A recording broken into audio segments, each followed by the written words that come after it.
ത്തിന്റെ പ്രാരംഭത്തെങ്കിൽ അതിനുള്ള അവസരം ഒരുക്കിയത് ഓർത്ത് ദൈവത്തിന് സ്തോത്രം ചെയ്യുന്നു. അങ്ങനെ നാം പ്രാർത്ഥിക്കുകയും നാം അറിഞ്ഞതുപോലെ നമ്മുടെ സുരേഷ് ബ്രദർ കണ്ണിനൊരു ഓപ്പറേഷൻ കഴിഞ്ഞ് കോയമ്പത്തൂരിൽ ഹോസ്പിറ്റലിലാണ്. ഇന്ന് ഉച്ച കഴിഞ്ഞ് ഡിസ്ചാർജായി ഭവനത്തിൽ വരുമെന്നാണ് അറിയിക്കുവാൻ ഇടയായി തീർന്നിരിക്കുന്നത്. അതുപോലെ ഡേവിഡ് അച്ചാന്റെ ഇവിടുത്തെ പ്രിയ വിജയം ചേച്ചി ശാരീരികമായ ഒരു വല്ലാത്ത മാനസിക ശാരീരിക പ്രയാസത്തിലൂടെ കടന്നു പോവുകയാണ്. കർത്താവ് പൂർണ്ണമാകുന്ന വിടുതലും സൗഖ്യവും ആ പ്രിയ ചേച്ചിക്ക് കൊടുക്കുവാൻ ഇടയായി തീരട്ടെ. അതുപോലെ ജിംസിയും പ്രിയ കുഞ്ഞുങ്ങളും അവര് നിലമ്പൂര് കടന്നു പോയിരിക്കുകയാണ്.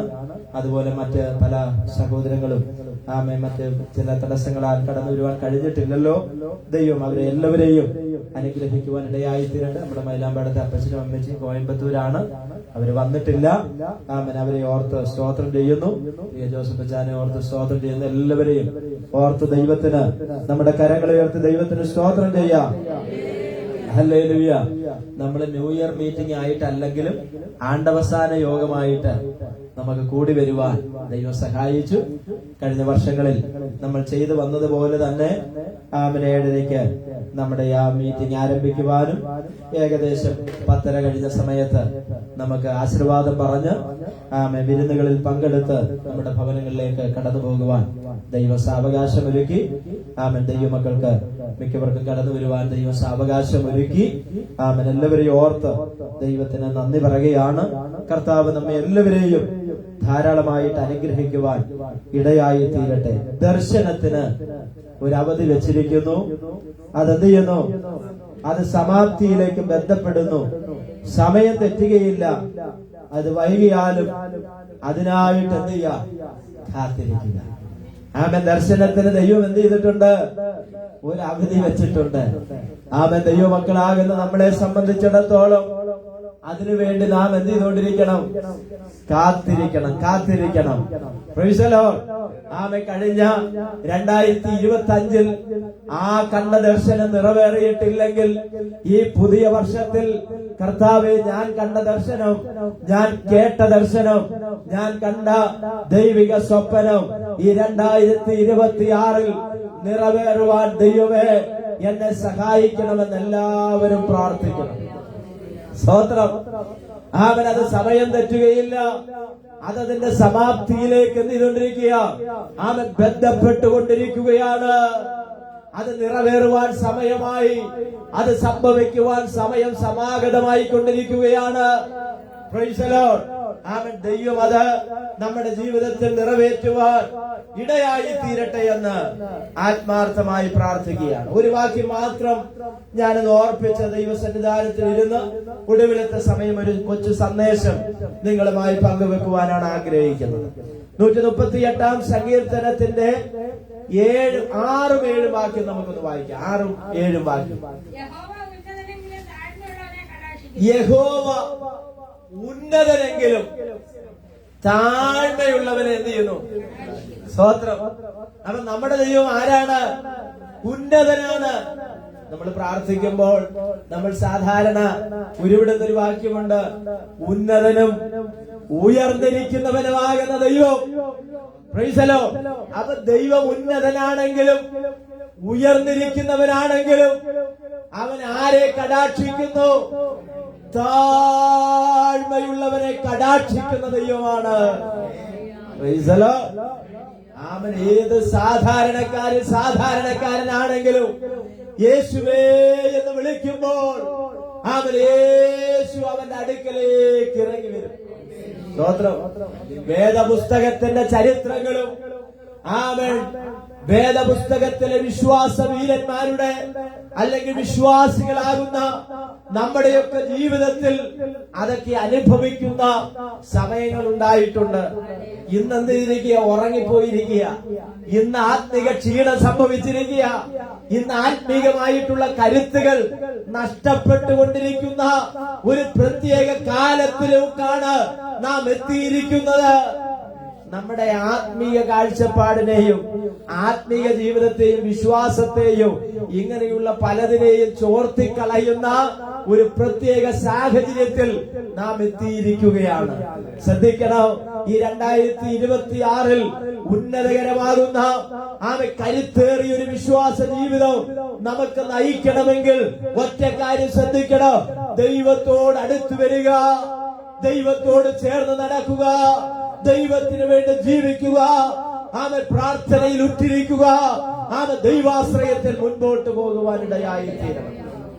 അങ്ങനെയെങ്കിലേ നമുക്ക് ആത്മീക കരുത്ത് എന്ത് ചെയ്യാൻ പറ്റുകയുള്ളൂ, പ്രാപിക്കാൻ കഴിയുകയുള്ളൂ. പലപ്പോഴും നമ്മുടെ അകത്ത് ഈ നിരാശ കയറി ബാധിക്കുന്നതിന്റെ കാരണം അകത്തുള്ളവൻ നമ്മുടെ അകത്ത് നിന്ന് പോകുമ്പോഴാണ്. സ്വത്രം നമ്മുടെ അകത്ത് ഉള്ള ജീവദായകനെ നമുക്ക് നഷ്ടപ്പെടുമ്പോഴാണ് നമ്മുടെ അകത്തെ പ്രത്യാശ എന്ത് ചെയ്യുന്നത്, നഷ്ടപ്പെടുന്നത്. സ്വത്രം. അപ്പൊ ഇവിടെ പറയണ യഹോവ ഉന്നതനെങ്കിലും താഴ്മയുള്ളവനെ എന്ത് ചെയ്തു കടാക്ഷിക്കുന്ന. യാക്കോബ് 4:6 വാക്യം ഒന്ന് എടുത്താട്ടെ. യാക്കോബ് 4:6, 1 പത്രോസ് 5:5 പെട്ടെന്നൊന്ന് എടുത്താട്ടെ. യാക്കോബ് 4:6. മൂപ്പന്മാർക്ക് കീഴടങ്ങുവേ, എല്ലാവരും തമ്മിൽ തമ്മിൽ കീഴടങ്ങി താഴ്മ ധരിച്ചുകൊള്ളുവേ. ദൈവം നിഗളികളോട് എന്ത് ചെയ്യുന്നു, എതിർത്ത് നിൽക്കുന്നു. താഴ്മയുള്ളവർക്കോ അവൻ എന്ത് ചെയ്യുന്നു, കൃപ നൽകുന്ന ദൈവമാണ്. സ്തോത്രം. കൈ ഉയർത്തിയെന്ന് സ്തോത്രം പറഞ്ഞാട്ടെ. ഈ കാലഘട്ടത്തിന് ആവശ്യമായ ഒരു ആത്മീക ദൂതാണ് ദൈവം എന്ത് ചെയ്തിരിക്കുന്നത്. യാക്കോബ് അപ്പോസ്തലനിൽ കൂടെ നൂറ്റാണ്ടുകൾക്ക് മുൻപ് തന്റെ ഹൃദയത്തിന്റെ അകത്തലങ്ങളിൽ പരിശുദ്ധാത്മാവ് എഴുതുവാൻ പ്രേരിപ്പിച്ച ഒരു സംഗതി അന്ന് എഴുതി വെച്ചിരിക്കുകയാണ്. 6 വാക്യം പറയുകയാണ്, എന്നാൽ അവൻ അധികം കൃപ നൽകുന്നു. സ്തോത്രം. അവൻ നമുക്ക് ഈ കൃപയുണ്ടെങ്കിലേ ജീവിക്കാൻ എന്ത് ചെയ്യുള്ളൂ, പറ്റുകയുള്ളൂ. സഹോദര, സുഖമായിരിക്കുന്നോ? നമ്മൾ എന്താ പറയാറ്, ദൈവകൃപയാൽ എന്ത് ചെയ്യുന്നു, സുഖമായിരിക്കുന്നു. അവൻ അത്ര സുഖമൊന്നും ഉണ്ടായിട്ടൊന്നും അല്ലെങ്കിലും നമ്മൾ ദൈവത്തിന്റെ നാമത്തിന്റെ മഹത്വത്തിന് വേണ്ടി പറയും, അവൻ കൃപയാൽ സുഖമായിരിക്കുന്നു. ഒരു ഭക്തന്റെ പേരിങ്ങനെയായിരുന്നു, കൃപയാൽ വിശ്വംഭരൻ. എന്താ? കൃപയാൽ വിശ്വംഭരൻ എന്ന് പേരുള്ള ഒരു ആത്മീക മനുഷ്യനുണ്ടായിരുന്നു. ഞാൻ പറഞ്ഞതിന്റെ കാര്യം ഇവിടെ പറയുകയാണ്. അവൻ എന്താ പറയുക, എന്നാൽ അവൻ അധികമായി കൃപ നൽകുന്നു. അവൻ നമ്മൾ എന്തിനു വേണ്ടിയായി ഈ പുതുവർഷം പ്രാർത്ഥിക്കേണ്ടത്? ദൈവമേ, 2025 കൃപ എന്നെ പലതിലും എന്ത് ചെയ്തു, അവൻ എനിക്ക് മുന്നോട്ട് പോകുവാൻ കഴിയാത്ത അനുഭവങ്ങൾ ഉണ്ടായിട്ടുണ്ട്. എന്നാൽ ഈ 2026 അധികമായി എന്റെ മേൽ കൃപ നൽകണം. എന്തിനൊക്കെ വേണ്ടി ആ കൃപ? 2025 പ്രാർത്ഥിക്കണമെന്ന് തീരുമാനമൊക്കെ എടുത്തിയാണ്, പക്ഷെ എന്ത് ചെയ്യാൻ പറ്റിയിട്ടില്ല, വേണ്ടതുപോലെ പ്രാർത്ഥിക്കാൻ കഴിഞ്ഞിട്ടില്ല. ദൈവത്തെ ആത്മാവിൽ ആരാധിക്കണമെന്ന് 2024 അവസാനത്തിൽ ചിന്തിച്ചതാണ്. എന്നാൽ വേണ്ടതുപോലെ ആത്മാവിൽ ആരാധിക്കാൻ എനിക്ക് കഴിഞ്ഞിട്ടില്ല. യേശുവിന്റെ സാക്ഷിയായിട്ട് 25 നിൽക്കാമെന്ന് എന്റെ മനസ്സുകൊണ്ട് ഞാൻ ചിന്തിച്ചതാണ്, പക്ഷെ എനിക്ക് കഴിഞ്ഞിട്ടില്ല. ഒത്തിരി നെഗറ്റീവായിട്ടുള്ള ഒത്തിരി കുറവുകൾ ബാക്കി നിൽക്കുകയാണ്. എന്നാൽ അത് നികത്താനുള്ള കൃപ ദൈവമേ എനിക്ക് ഇന്ന് പകൽക്കാലം എന്റെ മേൽ പകരണമെന്ന് എത്ര പേർ പ്രാർത്ഥിക്കും? ഹല്ലേലൂയ. ഈ വർഷത്തിന്റെ ആരംഭ സന്ദേശമായിട്ട് ദൈവ സന്നിധാനത്തെ നമ്മോടുള്ള ചോദ്യമാണ്, എന്റെ മേൽ അധികമായി ദൈവമേ ഈ കൃപ പകരണമേ. ഹല്ലേലൂയ. മറ്റുള്ളവരോട് വഴക്കുണ്ടാക്കാനല്ല, മറ്റുള്ളവരുടെ കുറ്റം പറയാനുള്ള കൃപയല്ല, മറ്റുള്ളവരെ വിമർശിക്കാനുള്ള കൃപയല്ല. ഇന്ന് പകൽക്കാലം ദൈവമേ എന്റെ മേൽ പകരേണ്ടത് എനിക്ക് അങ്ങയോട് അടുക്കുവാൻ, അങ്ങയെ സ്നേഹിക്കുവാൻ, അങ്ങയോട് കൂടുതൽ ബന്ധം പുലർത്തുവാനുള്ള കൃപ എനിക്ക് തരണം. സ്തോത്രം. വിമർശിക്കുന്നവർ വിമർശിക്കട്ടെ, കളിയാക്കുന്നവർ കളിയാക്കട്ടെ. ബഹളമുണ്ടാക്കുന്നവൻ ബഹളമുണ്ടാക്കട്ടെ. ആ കൃപയല്ല ദൈവം നിനക്ക് പകർന്നിരിക്കുന്നത്, നിന്റെ മേൽ പകർന്നിരിക്കുന്നത് സ്വർഗത്തിലെ ദൈവത്തിന്റെ കൃപയാണ്. ഹല്ലേലൂയ. അതുകൊണ്ട് പറയണം, ദൈവമേ, ഈ വർഷത്തിൽ എന്നെ ഒരു ആയുധമാക്കി മാറ്റണമേ, എന്നെ ഒരു ആയുധമാക്കി മാറ്റണമേ, ഒരു മൂർച്ചയുള്ള ആയുധമായി ദൈവത്തിന് എന്നെ ഉപയോഗിക്കുവാൻ കൊള്ളാവുന്ന ഒരായുധമായി, ഒരു പാത്രമായിട്ട് എന്നെ മാറ്റണമെന്ന് ഇന്ന് പകൽക്കാലം പ്രാർത്ഥിക്കുവാനിടയായി തീരണം. Price the Lord. ദൈവത്തിന് കൊള്ളാവുന്ന ഒരു മാനപാത്രമായിട്ട് തീരണം, ദൈവത്തിന് കൊള്ളാവുന്ന ഒരായുധമായിട്ട് ഞാനും നിങ്ങളും തീരണം. സ്തോത്രം. അപ്പൊ നോക്കിയ കൃപ അധികമായി എന്ത് ചെയ്യുന്നു? നൽകുന്നു. അതുകൊണ്ട് ദൈവം നിഗളികളോട് എതിർത്ത് നിൽക്കുകയും താഴ്മയുള്ളവർക്ക് ദൈവ കൃപ നൽകുകയും ചെയ്യുന്നു. എന്താ കണ്ടീഷൻ? കൃപ എനിക്ക് വേണം, പക്ഷെ എന്ത് ചെയ്യണമെന്ന് പറയുന്നത്? താഴ്മയുള്ളവരുടെ മേൽ ദൈവം കൃപ പകരുവാനിടയായി. നമ്മൾ പ്രാർത്ഥിക്കുമ്പോ പറയും, ഞാൻ പൊടിയാണ്, ഞാൻ കൃമിയാണ്, ഞാൻ അതാണ് ഇതാണെന്നൊക്കെ നമ്മൾ എന്ത് ചെയ്യും? പറയും. പക്ഷേ നമ്മൾ സാധാരണ പറയാറുണ്ട്, പറമ്പിൽ കൂടെ പോകുന്ന പാമ്പാണോ ചേരയാണോ എന്ന് അറിയണമെങ്കിൽ ഇച്ചിരി മണ്ണ് വാരി എന്ത് ചെയ്താൽ മതി? എറിഞ്ഞാ മതി. ചേരയാണെങ്കിൽ അത് നാക്കും നീട്ടി അങ്ങ് അതിന്റെ പാട്ടിന് എന്ത് ചെയ്തോളും? പൊയ്ക്കോളും. അത് മറിച്ച് മൂർഖനാണെങ്കിൽ അവൻ എന്ത് ചെയ്യുമെന്നറിയാമോ? പത്തി വിടർത്തി അവിടെ എന്ത് ചെയ്യും? ചീറ്റാൻ തുടങ്ങും. സ്വത്രം. അവൻ ഇവിടെ പറയുകയാണ്, താഴ്മയുള്ളവർക്ക് ദൈവം എന്ത് ചെയ്യുന്നു? കൃപ നൽകുവാനിടയായി തീരുന്നു. അടുത്തതെന്താ? പെട്ടെന്ന് വായിച്ചാട്ടെ. ആകയാൽ ദൈവത്തിൽ വന്ന യജമാനന്റെ ആ കഴുത അവനൊരു വലിയ കുഴിയിലേക്ക് എന്ത് ചെയ്തു? വീഴാനിടയായി തീർന്നു. വീട് കഴിഞ്ഞപ്പോ പണിക്കാരെ വിളിച്ചിട്ട് ഈ യജമാനൻ പറഞ്ഞു, ഒരു കാര്യം ചെയ്തേക്ക്, അതിനെ മണ്ണിട്ടങ്ങ് മൂടിയേക്കാൻ പറഞ്ഞു. ജീവനോടെ കഴുതയെ മണ്ണിട്ട് മൂടാൻ വേണ്ടി സ്തോത്രം, വേലക്കാര് വന്നു. അവർ തിരിഞ്ഞു നിന്ന് മണ്ണ് എന്ത് ചെയ്തുകൊണ്ടിരിക്കുക? വെട്ടിയിട്ടുകൊണ്ടിരിക്കുക. ആരുടെ മേലോട്ട്? കഴുതയുടെ മേലോട്ട്. കഴുതയുടെ മുട്ടറ്റം മണ്ണ് വീഴുമ്പോൾ കഴുതയൊന്ന് കുടഞ്ഞെന്ത് ചെയ്യും? വീണ മണ്ണിന്റെ മേളിലോട്ട് കയറി നിൽക്കും. വേലക്കാരിത് കാണുന്നില്ല. അവര് വീണ്ടും എന്ത് ചെയ്തുകൊണ്ടിരിക്കുക? മണ്ണിട്ട് കൊണ്ടിരിക്കുകയാ. വീണ്ടും അതിന്റെ അരയോളം മണ്ണ് വീണപ്പോൾ അതൊന്ന് കുടഞ്ഞെന്ത് ചെയ്തു? ആ മണ്ണിന്റെ മേളിലോട്ട് കയറി നിന്നു. വേലക്കാരിടുന്ന പണിക്കാരിടുന്ന മണ്ണിന്റെ മേളിലോട്ട് അവൻ കുതിച്ച് അവൻ പൊങ്ങിക്കൊണ്ടിരിക്കുകയാ. ഇന്ന് പകൽക്കാലം ഞാൻ പറഞ്ഞതിന്റെ സാരം, നിന്നെ ആരൊക്കെ മണ്ണിട്ട് മൂടാൻ ശ്രമിച്ചാലും, നിന്നെ ഇല്ലായ്മ ചെയ്യാൻ ശ്രമിച്ചാലും, കൃപ പ്രാപിച്ച ദൈവവൈതന്നെ മൂടിക്കളയുവാൻ ലോകത്തിലുള്ള ഒരു ശക്തിക്ക് കഴിയുകയില്ല.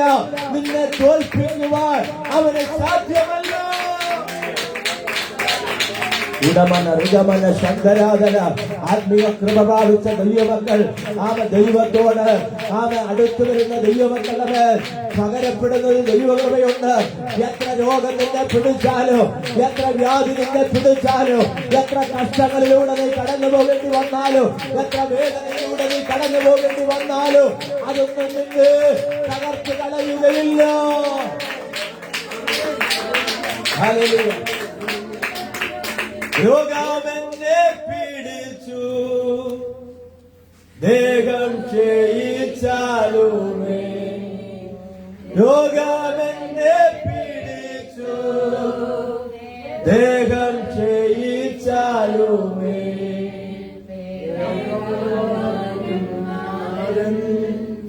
വേഗം പുതുതാക്കിടാം, വേഗം വരുമെന്നാടൻ. ദേഹം പുതുതാക്കിടാം, എന്നടിസ്ഥാനം ആശ്രയമനിലത്രേ. യേശു എന്നടിസ്ഥാനം ആശ്രയമനിലത്രേ. ആശ്വാസത്തിൻ പൂർണ്ണത യേശുവിൽ കണ്ടേനാനും. ആശ്വാസത്തിൻ പൂർണ്ണത യേശുവിൽ കണ്ടേനാനും. ദുഃഖം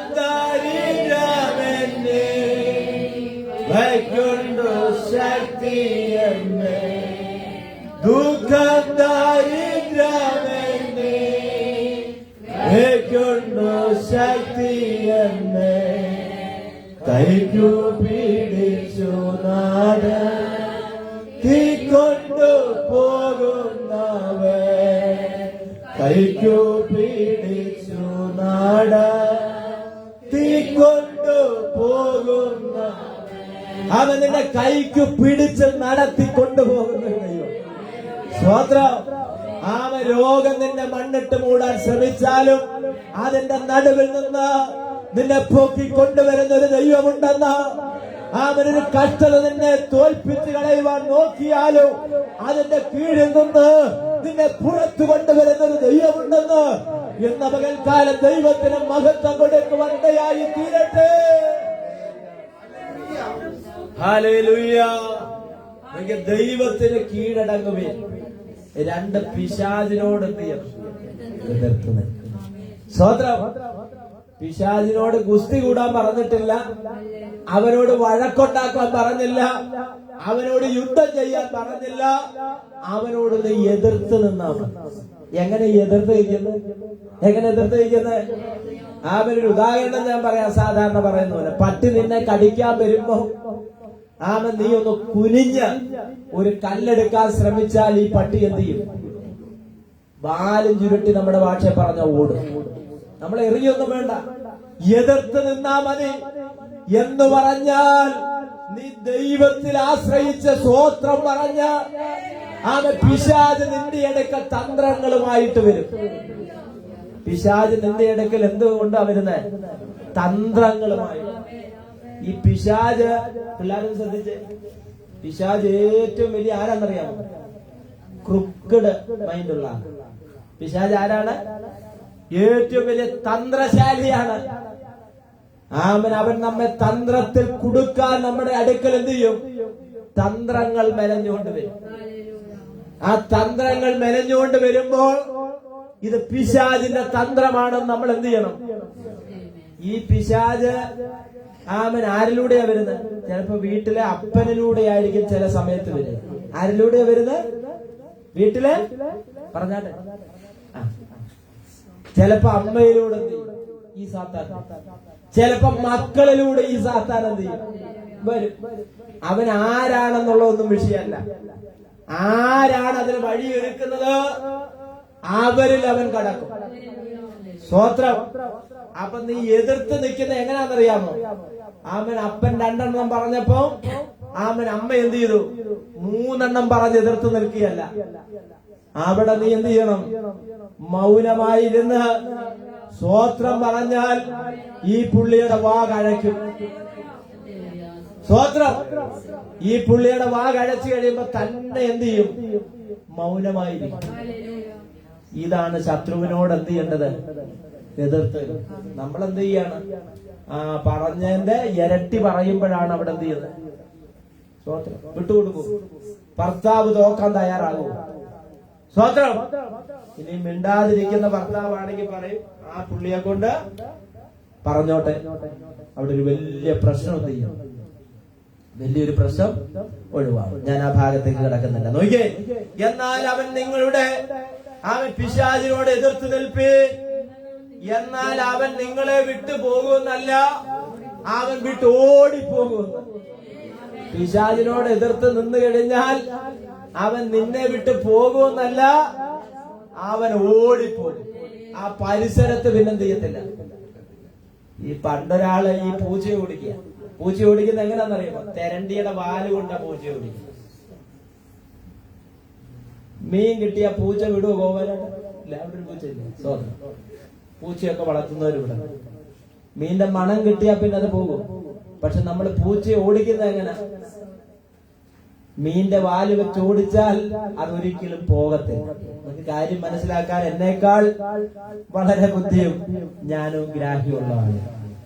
സ്വത്രം. പിശാചിനെ ഓടിക്കണമെങ്കിൽ നീ അവൻ അനുകൂലമായുള്ള സാഹചര്യം ഒരുക്കിയാൽ അവൻ വിട്ടുപോവുകയില്ല. സ്വത്രം. അവൻ നോക്കി ഇവിടെ പറയുകയാണ്, അവൻ നിന്നെ വിട്ട് ഓടിപ്പോകും. അടുത്തത് 8ാമത്തെ വാക്യം. ദൈവത്തോട് നീ എന്ത് ചെയ്യണം? അടുത്ത് ചെല്ലണം. അവൻ ദൈവത്തോട് അടുത്ത് എന്നാൽ അവൻ നിങ്ങളോടും അടുത്ത് വരും. സ്വതന്ത്രം. ഒരു മടിയില്ല, ഒരു വെയിറ്റും ഇല്ലാത്ത ആളാണ്. നമുക്കാണ് തലക്കനമുള്ളത്, നമുക്കാണ് ഇച്ചിരി വെയിറ്റ് എന്ത് ചെയ്യുന്നത്. ആമൻ നിങ്ങളുടെ ശരീരത്തിന്റെ വെയിറ്റ് അല്ല ഞാൻ പറഞ്ഞത്. ആമൻ നമ്മൾക്ക് ഓരോരുത്തർക്കും ആമൻ ചില വെയിറ്റ് ഉള്ളവരുണ്ട്. സ്വതന്ത്രം. പക്ഷെ ദൈവത്തിന് ഒരു വെയിറ്റും ഇല്ല. സ്വതന്ത്രം. ദൈവത്തിന് ഒരു ഡിമാൻഡും ഇല്ല. ഇത്രയേ ഉള്ളൂ. നീ ദൈവത്തോട് അടുത്ത് എന്നാൽ അവൻ നിന്നോട് അടുത്ത് വരും. ദൈവത്തോട് അടുത്ത് എന്നാൽ അവൻ നിന്നോട് അടുത്ത് വരും. ഒന്ന് ഇന്ന് പകൽക്കാലത്തെ ഈ സഭായോഗത്തിൽ ദൈവവും ഞാനുമായിട്ട് എത്ര അകലം ദൂരത്തിലാണ് യാത്ര ചെയ്യുന്നതെന്ന് തിരിച്ചറിയാം. ഒരു ആത്മീകന്റെ ഒന്നാമത്തെ ഗുണം എന്താണെന്നറിയാമോ? സ്വതന്ത്രം. ആമൻ. ദൈവവും ഞാനും തമ്മിൽ എത്ര ദൂരത്തിലാണ് യാത്ര ചെയ്യുന്നത് എന്നുള്ള അളവ് നമ്മൾ തിരിച്ചറിയണം. സഭായോഗത്തിന് വന്നതുകൊണ്ട് അടുത്ത് വരണമെന്നില്ല. കുടുംബയോഗത്തിന് വന്നതുകൊണ്ട് അടുത്ത് വരണമെന്നില്ല. ഇതൊക്കെ അടുപ്പിക്കാനുള്ള ഒരു മാർഗമാണ്. സ്വതന്ത്രം. ദൈവത്തോട് നമ്മെ അടുപ്പിക്കുവാനുള്ള, അടുത്തു വരുത്തുവാനുള്ള ഒരു മാർഗമാണ് ഇങ്ങനെയുള്ള ആത്മീയ കൂട്ടായ്മകൾ. എന്നാൽ വ്യക്തിപരമാകുന്ന ജീവിതത്തിൽ നമ്മൾ ദൈവമായിട്ട് എന്ത് ചെയ്യണം? അടുത്ത് ചെല്ലുവാനിടയായിത്തീരണം. അപ്പോ ദൈവവും നമ്മളും തമ്മിലുള്ള ദൂരം എത്രയുണ്ടെന്ന് ഈ വർഷത്തിന്റെ ആരംഭത്തെങ്കിൽ തന്നെ ആ ദൂരം നമ്മൾ എന്ത് ചെയ്തോണം? കുറച്ചോ. ഹാനോക്ക് ദൈവത്തോട് കൂടെ നടന്നു. ഹാനോക്ക് ദൈവത്തോട് എന്ത് ചെയ്തു? കൂടെ നടന്നു. അവൻ ദൈവത്തോട് കൂടെ നടന്നതിനാൽ അവൻ എന്ത് ചെയ്തു? സ്വതന്ത്രം. അവനെ കാണാതെയായി. അവനെ ആരെടുത്തോണ്ട് പോയി? ദൈവം എടുത്തോണ്ട് പോയി. ദൈവത്തോട് കൂടെ നടന്നുള്ള ഗുണം ആമൻ. സ്തോത്രം. പല കാര്യങ്ങളും ദൈവം ചെയ്യും. സ്തോത്രം. പല കാര്യങ്ങളും ദൈവം എന്ത് ചെയ്യും? അതെങ്ങനെ സംഭവിച്ചു എന്ന് മറ്റുള്ളവർക്ക് പോലും അതിശയമായിട്ട് മാറും. സ്തോത്രം. ചോദിക്കും ഡോളർ വന്നു എന്ന് ചെയ്യും. ചോദിക്കും പള്ളിക്കാര് സഹായിച്ചോ എന്ന് ചോദിക്കും. പള്ളിയിൽ നിന്നും കിട്ടിയിട്ടില്ല, ഡോളറും വന്നിട്ടില്ലെന്ന് നമുക്കറിയാം. പക്ഷെ നിനക്ക് വേണ്ടി ദൈവം എന്ത് ചെയ്യും? വഴി തുറക്കും. ഒരു സ്തോത്രം പറഞ്ഞാട്ടെ. ഒരു ശക്തിയോടൊരു സ്തോത്രം പറഞ്ഞാട്ടെ. നടക്കാൻ വിശ്വസ്തനായ ദൈവം. നോക്കിയേ, അവിടെ ഞാൻ നിർത്തുകയാണ്. ഉന്നതനെങ്കിലും താഴ്മയുള്ളവനെ കടാക്ഷിക്കുന്നു, ഗർഭിയോ അവൻ ദൂരത്തുനിന്ന് അറിയുന്നു. അടുത്ത 138 7ാമത്തെ വാക്യം. ഞാൻ കഷ്ടതയുടെ നടുവിൽ നടന്നാലും നീ എന്നെ എന്ത് ചെയ്യും? ജീവിപ്പിക്കും. കഷ്ടതയുടെ നടുവിൽ നടന്നാലും ദൈവം നമ്മളെ എന്ത് ചെയ്യും? ജീവിപ്പിക്കും. കഷ്ടതയില്ലാത്തൊരു ജീവിതം ലോകത്തിലില്ല. ചിലർക്കൊരു തെറ്റായ ധാരണകളുണ്ട്, തെറ്റായ പഠിപ്പിക്കലുകൾ നമ്മുടെ ആത്മീയ ഗോളത്തിലുണ്ട്. നീ യേശുവിനെ അറിഞ്ഞു കഴിഞ്ഞാൽ പിന്നെ നിനക്ക് എന്തില്ല? കഷ്ടതയില്ല. സമൃദ്ധിയാണ്, സമ്പൽ സമൃദ്ധിയാണ്. നീ 10 വെച്ചാൽ നിനക്ക് 100 കിട്ടും, 100 വെച്ചാൽ നിനക്ക് 1000 കിട്ടും. ഒരു ചീട്ടുകളി പോലെ ആമൻ. അങ്ങനെയുള്ളൊരു പരിപാടി ഇതിനകത്തില്ല. സ്തോത്രം. ആരും ഉണ്ടായിരിക്കുന്നത് നിങ്ങൾ ആ കൂട്ടത്തിൽപ്പെട്ടവരാണോ? സ്തോത്രം. അങ്ങനത്തെ ഒരു പരിപാടി ഇതിനകത്തില്ല. മുമ്പേ അവന്റെ രാജ്യവും നീതിയും അന്വേഷിപ്പിൻ, അതോടുകൂടെ ഇതൊക്കെയും ഞാൻ നിങ്ങൾക്ക് എന്ത് ചെയ്യും? സ്തോത്രം. ആമേൻ. നീ ഇറങ്ങി തിരിച്ചത് അബദ്ധമായെന്ന് ചിന്തിക്കരുത്. ഇതിന്റെ പുറകിൽ നിനക്ക് വേണ്ടുന്നതൊക്കെ ഉണ്ട്. സ്തോത്രം. ആമേൻ. ഇതിന്റെ പുറകിൽ നിനക്ക് വേണ്ടുന്നതൊക്കെ പതുങ്ങിയിരിക്കുന്നുണ്ട്. അത് തരാൻ ദൈവം വിശ്വസ്തനാണ്. Praise the Lord. അപ്പൊ നോക്കി, ഇവിടെ പറയുന്നു, ഞാൻ കഷ്ടതയുടെ നടുവിൽ നടന്നാലും നീ എന്നെ ജീവിപ്പിക്കും. ആമൻ. ഈ രോഗം നിന്നെയും കൊണ്ട് പോകുമെന്ന് ചിന്തിക്കേണ്ട. ആമൻ. ഇനി സമയമായാൽ ആമൻ രോഗമൊന്നും വേണമെന്നുമില്ല. നിന്റെ സമയമായാൽ രോഗമൊന്നും വേണമെന്നില്ല. Price the Lord. ആ സമയത്ത് പോകാൻ റെഡിയായാൽ മതി. ഇന്നല്ലെങ്കിൽ നാളെ എല്ലാവരും പോകേണ്ടി വരും. സ്തോത്രം. ആമൻ. ചെറിയ ദിവസങ്ങൾ മാത്രമേ നമ്മൾ ഇവിടെ ഉള്ളൂ. പക്ഷെ പോകുന്ന സ്ഥലത്തെ കുറിച്ച് ഒരു അറിവ് നമുക്കുണ്ടായിരിക്കും. ലോകത്തിൽ നമ്മൾ പ്രാപിക്കേണ്ട ഏറ്റവും വലിയ അറിവ് എന്താണെന്നറിയാമോ? പോകുന്ന സ്ഥലത്തെ കുറിച്ചുള്ള തിരിച്ചറിവ്. ഒരിക്കലൊരു അപ്പച്ചൻ പ്രായമായി മരിക്കാൻ കിടക്കുക. അപ്പച്ചന്റെ അടുക്കൽ ഒരു സുവിശേഷകൻ ചെന്നു. അപ്പച്ച സ്തോത്രം, ഇനി അധികം കാലമൊന്നും മുന്നിലില്ലല്ലോ, പോകാനൊക്കെ റെഡിയായോ? അപ്പച്ചൻ പറഞ്ഞു പോകാൻ റെഡിയാണ്. അപ്പൊ ചോദിച്ചു, പോകുന്ന സ്ഥലത്തെ കുറിച്ച് എന്തെങ്കിലും അറിവുണ്ടോ? അപ്പച്ചൻ പറഞ്ഞു പോകാൻ റെഡിയാണ്, പക്ഷെ പോകുന്ന സ്ഥലത്തെ കുറിച്ച് ഒരു അറിവുമില്ല. സ്തോത്രം. പോകുന്ന സ്ഥലത്തെ കുറിച്ചുള്ള തിരിച്ചറിവ് നമുക്കുണ്ടായിരിക്കും. സ്തോത്രം. നിത്യതയെ കുറിച്ചുള്ള ഒരു തിരിച്ചറിവുള്ളവന് അവന്റെ അകത്തൊരു പ്രത്യാശയുണ്ട്. എന്നെ ചേർക്കാൻ എന്റെ തമ്പുരാൻ റെഡിയാണ്. സ്തോത്രം. ഓരോ ദിവസവും നമ്മുടെ ആത്മീയ ജീവിതത്തിൽ നമ്മൾ ഒരുങ്ങിയിരിക്കേണ്ടവരാണ്. കർത്താവിന്റെ വരവ് സമീപമായി കൊണ്ടിരിക്കുകയാണ്. കള്ളനെ പോലെ വരുമെന്നാണ് തിരുവചനം പറയുന്നത്. കർത്താവേ വേഗം വരണമേ. ഇന്ന് നമ്മൾ എന്താ ചെയ്യുന്നത്? കർത്താവേ വേഗം എന്നുള്ള അങ്ങ് വിട്ടു, വരണമെന്നാ ഇപ്പൊ പറഞ്ഞോണ്ടിരിക്കുന്നത്. യേശുവേ വരേണമേ. കുറച്ച് താമസിച്ചാലും കുഴപ്പമൊന്നുമില്ല. സ്തോത്രം. കുറെ കാര്യങ്ങൾ, കുറെ ആഗ്രഹങ്ങൾ. മനുഷ്യ ജീവിതത്തിൽ ഒത്തിരി ആഗ്രഹങ്ങളുണ്ട്. ഒരാഗ്രഹം നടന്നു കഴിയുമ്പോ അടുത്ത ആഗ്രഹങ്ങൾ. ആ ആഗ്രഹം നടന്നു കഴിയുമ്പോ അടുത്ത ആഗ്രഹം എന്ന് പറഞ്ഞാൽ ഈ ലോകത്തിൽ നിന്ന് മനസ്സോടെ പോകാൻ ആർക്കും എന്തില്ല, ഒരാഗ്രഹവുമില്ല. ഒരു 100-150 കൊല്ലമൊക്കെ ഇവിടെ താമസിക്കാൻ കിട്ടുകയാണെങ്കിൽ നല്ലതായിരിക്കും എന്ന് ചിന്തിക്കുന്ന ആളുകളുണ്ട്. എന്നാൽ ചിലര് ചിന്തിക്കുന്ന എത്രയും വേഗം അങ്ങ് പോയി കിട്ടിയാ മതി എന്ന് ചിന്തിക്കുന്ന ആളുകളുമുണ്ട്. എന്താണെങ്കിലും നമ്മളെ കുറിച്ചൊരു പദ്ധതി ദൈവം എന്ത് ചെയ്തിട്ടുണ്ട്? തയ്യാറാക്കിയിട്ടുണ്ട്. അതുകൊണ്ട് ഈ 2026-ൽ സ്തോത്രം, നമുക്ക് ദൈവത്തോട് കൂടെ നടക്കാം, ദൈവത്തോട് ചേർന്ന് നടക്കാം. കർത്താവ് പറയാണ്, കഷ്ടതയുടെ നടുവിൽ കൂടെ നീ നടന്നാലും നീ എന്ത് ചെയ്യില്ല, തകർന്നു പോകത്തില്ല. നിന്നെ ജീവിപ്പിക്കുന്ന ഒരു ദൈവമുണ്ട്. ആകയാൽ നമുക്ക് തിരുവചനത്തിൽ ആശ്രയിക്കാം. സർവശക്തനാകുന്ന ദൈവം നമ്മെ എല്ലാവരെയും അനുഗ്രഹിക്കട്ടെ എന്ന് പ്രാർത്ഥിച്ച് ദൈവസന്നിധിയിൽ ഇരിക്കുന്നു. ദൈവം നമ്മെ